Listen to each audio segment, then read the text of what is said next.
நல்ல படிப்பு இருக்கு, பிசினஸ் தொடங்க துடிப்பு இருக்கு, ஆனா ஐடியா இல்லையா? ஏற்கனவே இருக்கிற பிசினஸ் எக்ஸ்பேண்ட் பண்ண விருப்பமா? சுற்றுச்சூழல் பாதுகாப்பில் பங்கேற்கணுமா? ஆகஸ்ட் 8, 9, 10 நடைபெறும் Kovai Rathnam hall, Pollachi main road, Eachanari, Coimbatore. 9787111111 என்ற எண்ணை அணுகவும். Holidays-nale அது நம்ம GT Holidays தான். GT Holidays, South India's #1 travel brand. You know you are special when you're with GT Holidays. Tamil matrimony Aadi offer. இப்ப மெம்பர்ஷிப் எடுங்க, ஆடில ஃப்ரீயா யூஸ் பண்ணுங்க. விளாத்திக்குளம் எம்எல்ஏ மார்க்கண்டேயன் அவரும் ஒருமையில பேசினையே கைதாகியிருக்கார். இப்ப பரபரப்பா போயிட்டு இருக்குது ஒரே மோதல், வாக்குவாதம். ஏன் இந்த மோதல் அதிகமாயிட்டே இருக்கு? விழா எலும்பை உடைப்பேன், முதுகெலும்பை உடைப்பேன். இதெல்லாம் திமுக ஏன் உணர்ச்சி வசப்படுகிறார்கள் என்றால், திமுக ரொம்ப சோர்வாக கிடக்கு. தன்னுடைய கட்சியினரை தக்க வைத்துக் கொள்வதற்கு இதை தவிர வேறு வழி. திமுகவை பொறுத்தவரை காங்கிரஸோடு முறுக்கி கொண்டு பாஜகவோடு இறுக்கி கொண்டு இதுக்கு பின்னால் பல ரகசியங்கள், பல அரசியல். மார்க்கண்டேய விஜய உரிமையில் பேசுவதெல்லாம் இந்த டெல்லி தொடர்பினுடைய பின்னணி. இல்ல, பாஜக முதல்ல திமுகவுக்கு பின்னணியில் இருக்குமா? திமுக பாஜக உறவு மறைமுகமா ஸ்டார்ட் ஆயிடுச்சா என்ன? கூட்டணிக்கு வந்தா திமுக கதையே முடிஞ்சு போயிடும். திமுக பாஜக கூட்டணி. ஆமா ஆமா. சரி, ஏன்னா எடப்பாடி இப்ப கழட்டிட்டு வர போறாரு. எங்க பிஜேபி இருந்து எங்கேயும் சேரது முடியாது, முஸ்லீம்களோடு சேர போறாரு. அதுதான் விஜய்க்கு போயிடுச்சு. எடுக்கணும்னு நினைக்கிறாரு.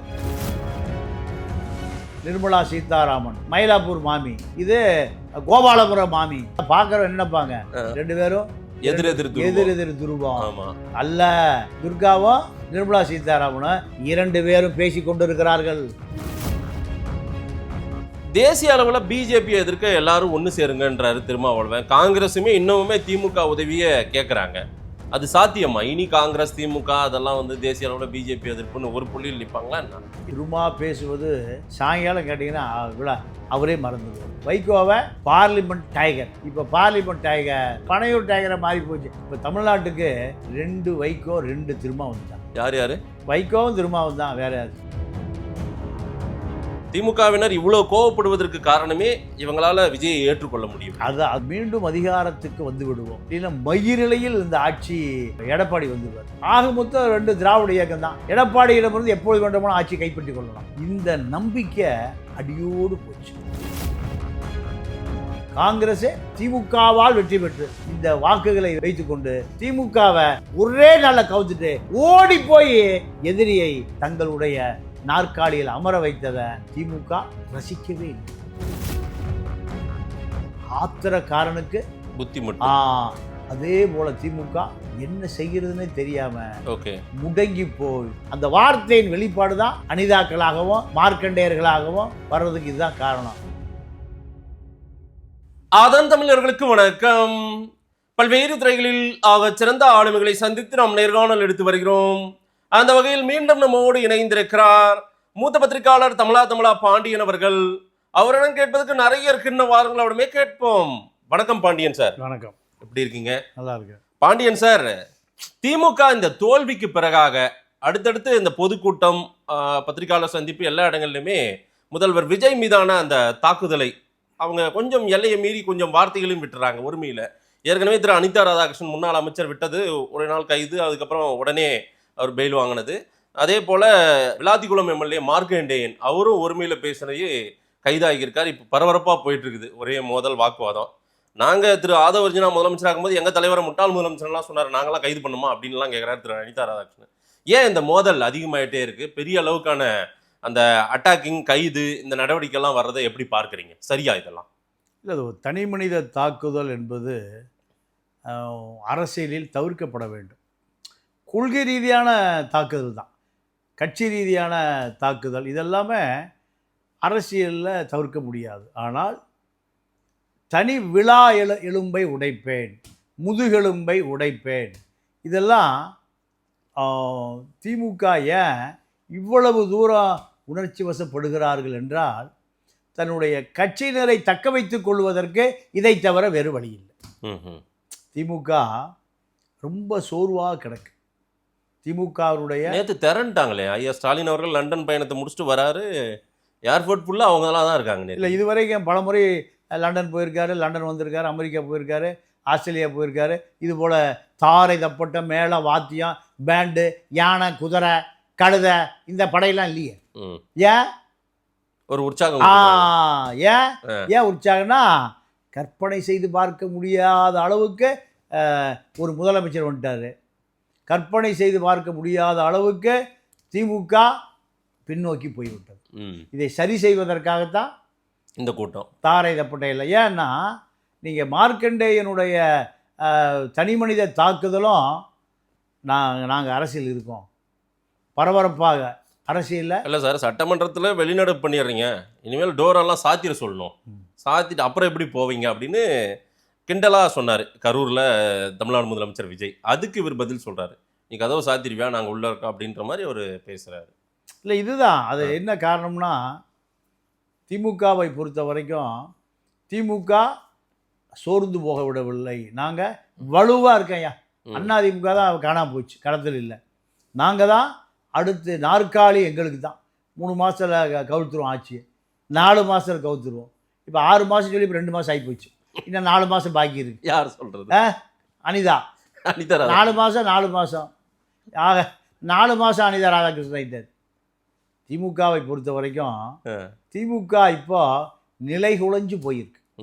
என்ன காரணம்னா லண்டன்லேருந்து டெல்லிக்கு சொல்கிறாரு, இணையதள வழியாக சொல்கிறாரு, காங்கிரஸை முழுமூச்சாக எதிருங்க, காங்கிரஸோடு கூட்டணி வைத்துக் கொள்ளாதீர்கள், காங்கிரஸோடு ஒட்டு வேண்டாம், உறவும் வேண்டாம். சீட்டெல்லாம் மாற்றிட்டாங்க ஃப்ளோரில். ஆமாம். அங்கே இப்போ நீங்கள் பாஜகவை எதிர்க்காதீர்கள், எதிர்க்க வேண்டாம். ஏன்னா கூட்டணி மாதிரி ஏதேனும் நெருக்கம் கூட்டணியில வாய்ப்பே இல்லை சார். சரி, கூட்டணிக்கு வந்தா திமுக கதையே முடிஞ்சு போயிடும். திமுக பாஜக கூட்டணி. ஆமா ஆமா. சரி, ஏன்னா எடப்பாடி இப்ப கழட்டிட்டு வர போறாரு எங்க பிஜேபியில இருந்து. ஏன்னா எங்க போய் சேருவாரு? எங்கேயும் சேர்றதுக்கு முடியாது. இல்ல அவரு எங்க போய் சேர போறாரு? இந்த தெலுங்கு தேசம் சேர போறாரு, முஸ்லீம்களோடு சேர போறாரு, கிறிஸ்தவர்களோடு தலித்துகளோடு சேரணும்னு. அதுதான் விஜய்க்கு போயிடுச்சு. விஜய் கூட அதை எடுக்கணும்னு நினைக்கிறாரு. கொஞ்சம் பிரிக்கலாம். அதுதான் இப்போ பிஜேபி இருந்தா இவர்களெல்லாம் வெகு தூரம் போயிடுவாங்க. திரும்பவே சொல்லியிருக்காரு, பாஜகவோ பாமக உள்ள வந்தா நான் கிளம்பிடுவேன். ஆமா, அது பொதுமறை அரசியல். எப்படி உலக திருமறை திருவள்ளுவர் சொல்ற போல அவர் என்ன சொல்றாரு, தலித்துக்கள், முஸ்லீம்கள், கிறிஸ்தவர்கள் பாஜக இருக்கிற அணியில் நாங்கள் வெளியேறிடுவோம். இப்போ இதன் அடிப்படையில் பார்த்தா திமுக தாவேகாவுடைய எதிர்ப்பை இன்னும் வேகப்படுத்தும், இன்னும் வீரியப்படுத்தும். ஏன் டெல்லியில் நாங்கள் எங்களுக்கான ஹோல்டை, எங்களுக்கான பாதுகாப்பை உறுதி செய்து கொள்வோம். பாஜகவோட நாங்கள் நட்பு பாராட்டினா பாஜக எங்களை பார்த்துக்கும். இங்கே நாங்கள் இந்த ஆட்சியை இறக்காமல் விட மாட்டோம். 15 பேர் இப்போ குதிரை பேரம் முடிஞ்சுது, எல்லாம் வெளியில் வந்துருச்சு. இருந்தாலும் கொஞ்ச நாள் நாங்கள் அமைதியாக இருப்போம். மீண்டும் எங்கள் குதிரை பேரத்தை ஆரம்பிப்போம். பாஜக எங்களுக்கு பின்னணியில் இருக்கு. இது இல்லை, பாஜக முதல்ல திமுகவுக்கு பின்னணியில் இருக்குமா? திமுக பாஜக உறவு மறைமுகமாக ஸ்டார்ட் ஆயிடுச்சா என்ன? இல்லைங்க, இப்போ தேர்தல் 29 தான் தேர்தல். இப்போ 26, 27, 28 2 வருஷம் இருக்குது. ஆமாம், 2 வருஷம் பாஜகவுக்கு எந்த நெருக்கடி வந்தாலும் சரி உடனடியாக திமுக தோள் கொடுக்கும். நெருக்கடி வந்தா டெல்லி பிஜேபிக்கு போய் என்ன நெருக்கடி வரப்போகுது? பல்டிகுமார் ஒருத்தர் இருக்காரு பீகார்ல, நாயுடு ஒருத்தர் இருக்காரு. ஓகே, 2 பேரும் அவங்களுக்கு அவங்க பல்ட்டி அடிச்சா இவங்க டக்குனு தாங்கி பிடிச்சிருவாங்க. வெளியில இருந்தாலும் ஆதரவு. ஆமா, இது ஃபைனான்ஸ் மினிஸ்டர் நிர்மலா சீதாராமன். நிர்மலா சீதாராமன் மயிலாப்பூர் மாமி, இது கோபாலபுரம் மாமி. 2 பேரும் பேசி கொண்டிருக்கிறார்கள். துர்காவும் நிர்மலா சீதாராமனும் தொடர்பு எல்லைக்கு வெளியே இல்லை, தொடர்பு எல்லைக்கு தொடர்புல தான் இருக்கு. ஆனா பாக்குறோம் என்னப்பாங்க, 2 பேரும் எதிர் துருவம் அல்ல. நீங்க ஸ்டாலின் ஒரு முறை எஃப்எம் எங்க பார்த்தார்? ஏர்போர்ட்ல பார்த்தார், லாபியில. இது திட்டமிட்டு சந்திக்க வச்சதான் துர்கா நம்ம கோபாலபுரம் மாமியோட ஏற்பாடு தான். ஏன்னா மருமகன் லண்டன்ல இருந்து கிளம்புனா எங்க இறங்குறாரோ அப்படியே நேரா புழலுக்கு போயிடுவார். இல்லை டெல்லியில இறங்கினா ஏன் சார் இல்லை அவர் டெல்லியில் இறங்க மாட்டார், எப்போவுமே சென்னை தான் இறங்குவார். ஏன்னா டெல்லியில் இறங்கினா ஹிந்தி பேசி தப்பிச்சு வர முடியும் அதிகாரிகள்கிட்ட. தமிழில் வந்தால் 10,000 தொண்டை கொடியோடு வந்துடுவான், தடியோடு வந்துடுவான். தாவேகாவை எப்படியாவது 6 மாத காலம் ஆட்சியை கவிழ்த்தே ஆகணும். இதற்கான அசைன்மெண்ட்டு பல கட்டமாக பல பேர்கிட்ட கொடுக்கப்பட்டிருக்கு. இதை அமுல்படுத்துவதில் தான் பல சிக்கல் இருக்குது. இப்போ இந்த அமல்ராஜிடம் இருந்த இந்த கோப்பு டெல்லி வாங்கிட்டு போயிட்டாங்க. 35 கோடி ரூபாய் எங்கிருந்து வந்தது, யார் கொடுப்பதாக சொன்னார்கள், கள்ளப்பணமா நல்ல பணமா, அமலாக்கத்துறை பணமா, வருமான வரி கட்டியிருக்கா, இல்லை அந்நிய செலாவணியில் வந்ததா, ஹவாலாவில் வந்ததா, இப்படி இப்போ கோப்பு எங்கே போயிடுச்சு, டெல்லிக்கு போயிடுச்சு. இப்போ இதுக்கு பதில் சொல்லியே ஆகணும். செந்தில் பாலாஜியாக இருக்கட்டும், அசோகா இருக்கட்டும், இல்லை மார்க்கண்டையனாக இருக்கட்டும், அனிதாவாக இருக்கட்டும், யாராக பதில் சொல்லி ஆகணும்.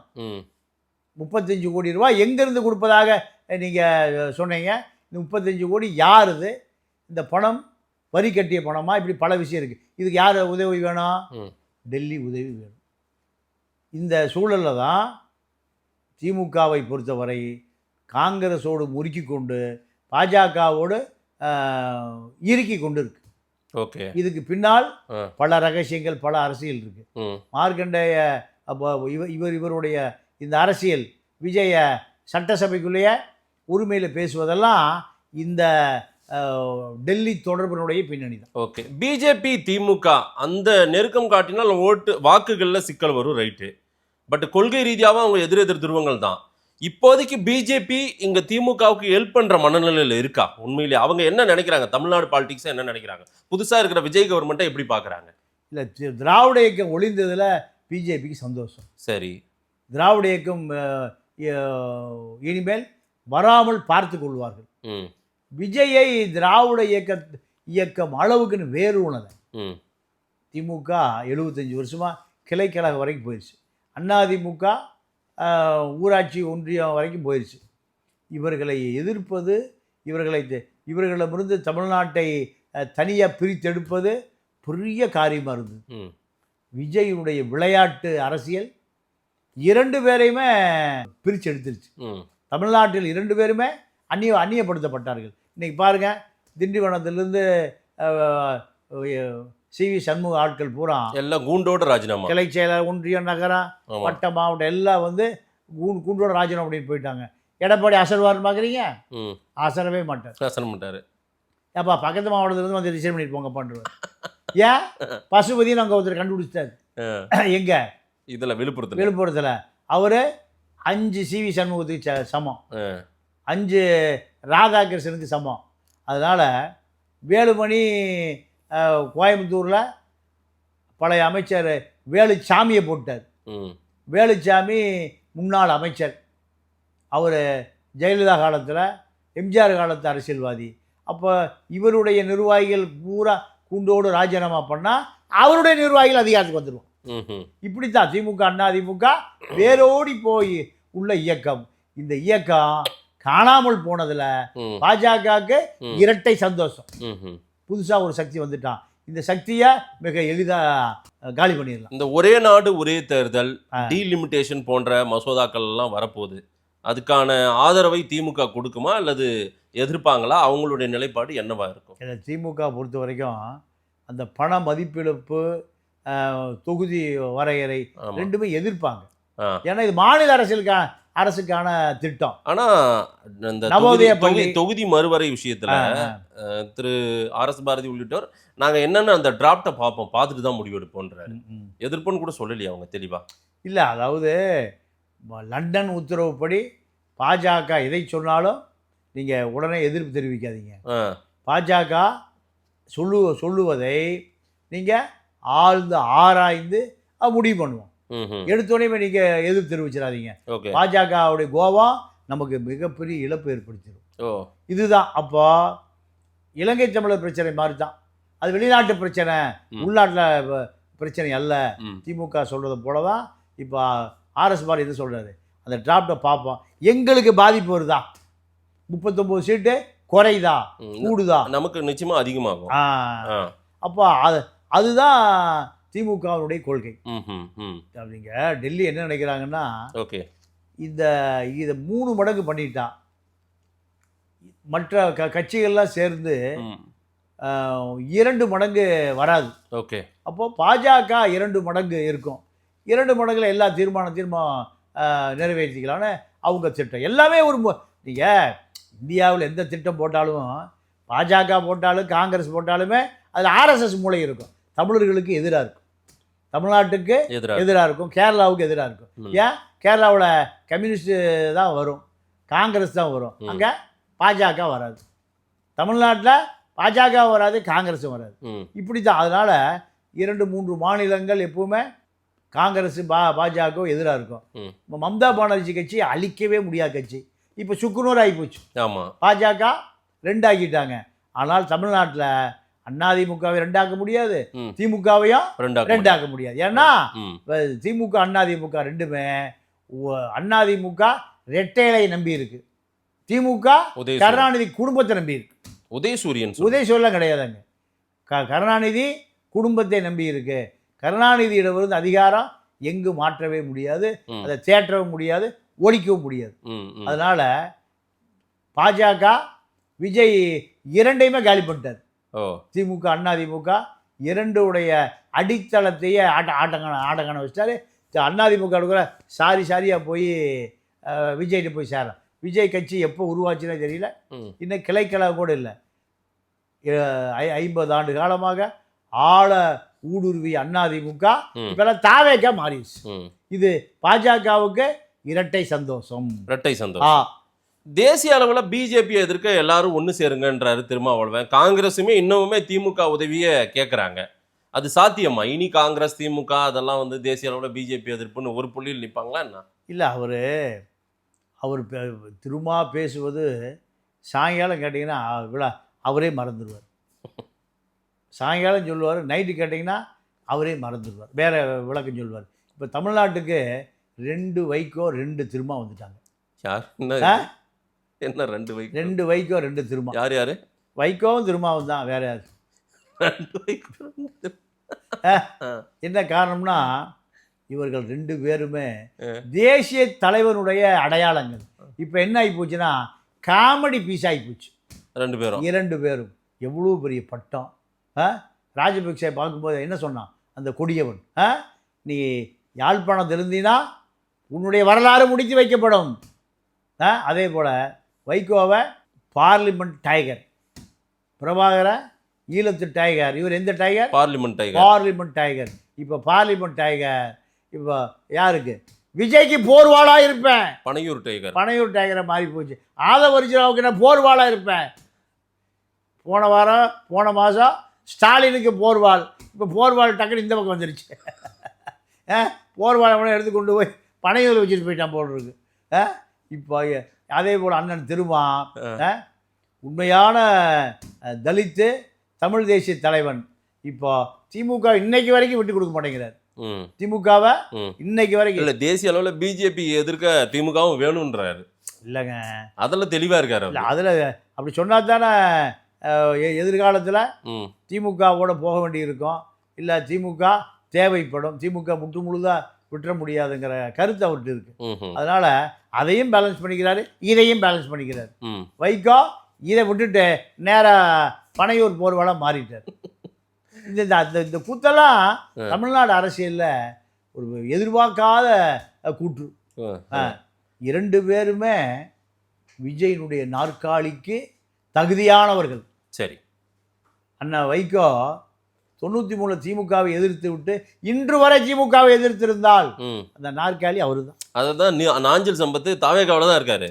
ஆனா அவரு சொல்றாரு 94 இதே போல ஒரு அரசியல் புரட்சியை நிகழ்த்தணும் தான் வெளியே வந்தவர் வைகோ இன்னைக்கு விஜய் காலடிக்கு வந்துட்டாரு அப்படின்ட்டார். காலடியில் இருக்காரு. இல்லை, காலடியில் இருக்காரோ கையடியில் இருக்காரோ அது வேற விஷயம். ஆனால் இந்த நாற்காலி அவர்களுக்கும் சொந்தமானது. எளிதாலாம் நம்ம அதை கடந்து போய்விட முடியாது. ஏன்?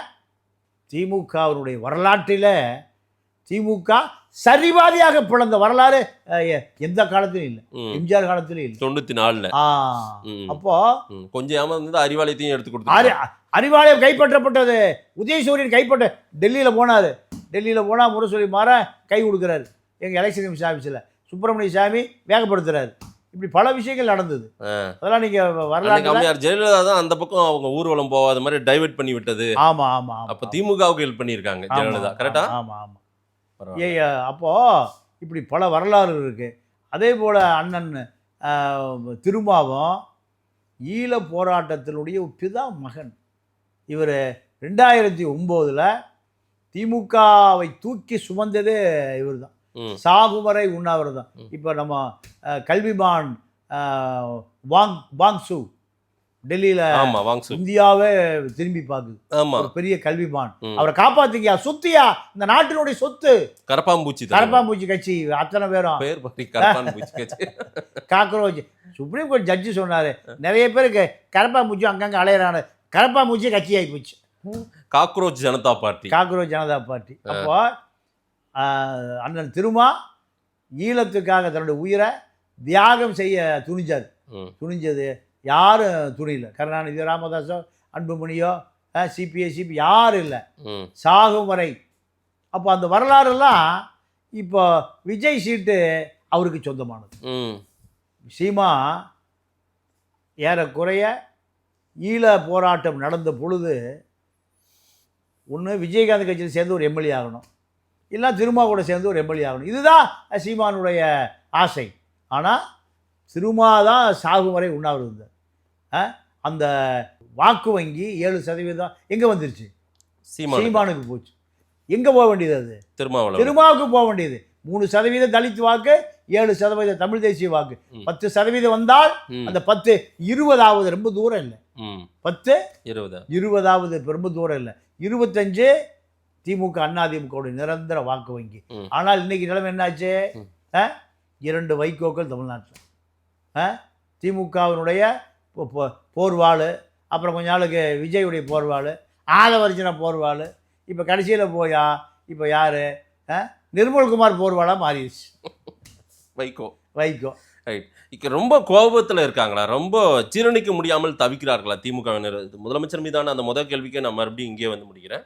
திமுகவினர் இவ்வளோ கோவப்படுவதற்கு காரணமே இவங்களால விஜயை ஏற்றுக்கொள்ள முடியும். அதுதான் உண்மை. ஏன்னா நீங்கள் மீண்டும் அதிகாரத்துக்கு வந்து விடுவோம், இல்லைன்னா மயிரிழையில் இந்த ஆட்சி எடப்பாடி வந்துடுவார். ஆக மொத்தம் 2 திராவிட இயக்கம் தான். எடப்பாடியிடமிருந்து எப்பொழுது வேண்டுமானும் ஆட்சி கைப்பற்றி கொள்ளலாம். இந்த நம்பிக்கை அடியோடு போச்சு. ஏன்னா நம்பிக்கைக்குரிய காங்கிரஸ் திமுக எத்தனை ஆண்டு காலம் தூக்கி சுமந்தது? 1967 அண்ணா அடித்த ஆணி, சவப்பெட்டி காங்கிரஸுக்கு அண்ணா அடித்த ஆணியை நீங்கள் அண்ணா மறைவுக்கு பிறகு அந்த ஆணியெல்லாம் எடுத்தது கருணாநிதி தான். இன்று வரை காங்கிரஸை தூக்கி சுமந்தார். இப்போ 26 காங்கிரஸே ஓடி போய் திமுகவால் வெற்றி பெற்று திமுககாரன் ஓட்டு போட்டு இந்த வாக்குகளை வைத்துக்கொண்டு திமுகவை ஒரே நாளில் கவுத்துட்டு எதிரியை தங்களுடைய நாற்காலியில் அமர வைத்ததை திமுக ரசிக்கவே இல்லை. அதை விட பெரிய கொடுமை நீங்கள் முஸ்லீம்கள், காதர் மைதீன், அதை விட கொடுமை கம்யூனிஸ்டுகள், ஜீரணிக்கவே முடியாத திருமா, இத்தனை பேரும் ஓடி போய் தன்னுடைய எதிரியை திராவிட இயக்கத்தை அடித்து அடையாளம் இல்லாமல் செய்த தாவேகா எதிரியை தூக்கி சுமப்பதில் ஆத்திரக்காரனுக்கு புத்தி மட்டும். அப்போ ஆத்திரப்படுறவன் எதை வேணா செய்வான். கல் எடுத்து அடிப்பான், குச்சி எடுத்து அடிப்பான், பல்ல கடிப்பான். அதே போல திமுக என்ன செய்கிறதுன்னே தெரியாம முடங்கி போய் கருணாநிதி கொடியோடு வாருங்கள் தொண்டர்களே. கொடினா அது தடி தானே கொடியை கட்ட முடியும்.